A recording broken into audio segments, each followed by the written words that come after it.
Hello friends, a very good evening once again all of you. So today we are going to study a basic concept about polity, the pillars of democracy. Friends, we all know that democracy is a political system in which the power or authority lies with the people. In short, the country that is run by the will of the people is called the democracy. In a democracy, there are basically three main pillars: the legislative, executive, and judiciary. But sometimes the media is referred to as the fourth pillar of democracy. Friends, most of us would have studied about the three pillars of democracy in our school days. But many of us will have the problem in exactly differentiating between the three pillars and telling about what is the function, what is the exact function of each pillar. So friends, in this particular lecture, we will talk about each and every pillar by sequence. Firstly, we will talk about the legislature, executive, then judiciary and media, and finally the conclusion. So let's begin. So talking about the legislature, then it means lawmaking. Legislature, it simply means the lawmaking. It is nothing but a lawmaking apparatus of the country. In this, a group of people who will frame the law for the country. Friends, we all know that in the center level there is central legislative assembly, and that is called the parliament. But in the state level there are legislative assembly as well as the legislative council, where the MLAs and MLCs, they are sitting in the respective houses of respective assemblies and the council of state. But in the center, in the parliament, there are MPs. Friends, these MLA and MPs, they are the representative of the people. They represent the interest and will of the people. These MLAs and the MPs or the politicians, they represent the grievances or the any issues given by the people in their particular constituency. Now moving forward towards executive. Then executive, it implements the law in the country. It also frames the various policies and the welfare schemes and implement them. Friends, so the executive, the main function of executive is implementation of laws. We studied that laws are formed, they are formulated by the legislatures. Now the implementation is done by the executive. It is the body that actually runs the country. The main members of executive are the ministers, such as the prime minister, home minister, finance minister, education minister, and so on. So these are the members of executive. The executive itself is a subset of legislature, because friends, in the legislature there are MPs and MLA, and these ministers, they are also the MPs. In the center, the prime minister, home minister, finance minister, they all are MPs. So they all are the part of legislature as well. But friends, apart from the political executive, there are also the permanent executive.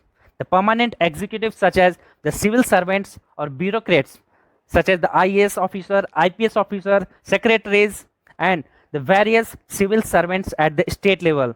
So they also forms the part of executive. The civil servants, IPS, IAS officers, this body literally runs the country. This body that take care of all the and overall governance of the country. So this is the main and the backbone of any country, and they are the members, they are the permanent executive. Friends, now coming to the judiciary, then it is the network that dispenses the justice in the country. Yes, the judiciary, they are formed of Supreme Court, High Court, and the subordinate court. The Supreme Court is the highest authority which dispenses the justice in the country. This is the most important pillar in the democracy, and the Supreme Court of India, it is also called as the father, it is also called as the guardian of the Constitution of India. So friends, the judiciary or the courts, they enforces the law and justice system in the country. It ensures that country is run by the rule of law. And in democracy, judiciary is largely independent, and the judiciary is also the ultimate interpreter of the constitution. If there is any doubt in the constitution, any article or any amendment done by the legislature, then it is the judiciary who has the highest authority to interpret the law. And the main function of judiciary, that it ensures that the country runs by the rule of law, and as per the ideals and the principle of the constitution of the country. So this is the most important organ of the democracy. Now coming to the media, which is also called as the fourth pillar of democracy, then the function of media, work of media is to disseminate the knowledge and data and information to the public. It acts as a link between the government and the citizens of the country. Media as a source of information and plays a very crucial role in influencing public opinion. Friends, every day the people, they watch news on television, or we get news from newspapers, news articles, and various social media. So the role of media is very important in the democracy. They also act as a watchdog or scrutinizer. Friends, if you have seen, then all the politicians and the bureaucrats, they are afraid of media because media is the exposure. If anybody is doing any wrong thing, if the government is doing corruption, then it is the media who will expose it.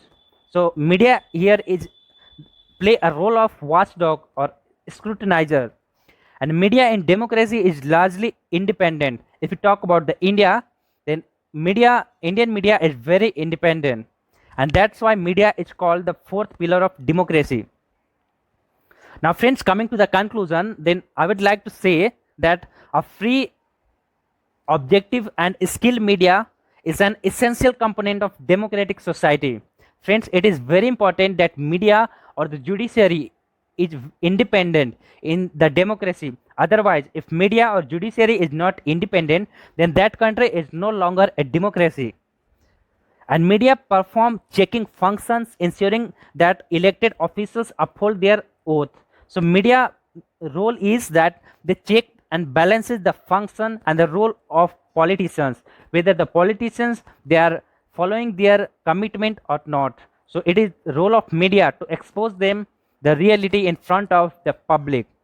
Friends, if you talk about the India's rank in the Global Press Freedom Index, then it was not a very good. India rank in the Global Press Freedom Index was 142, which is very low.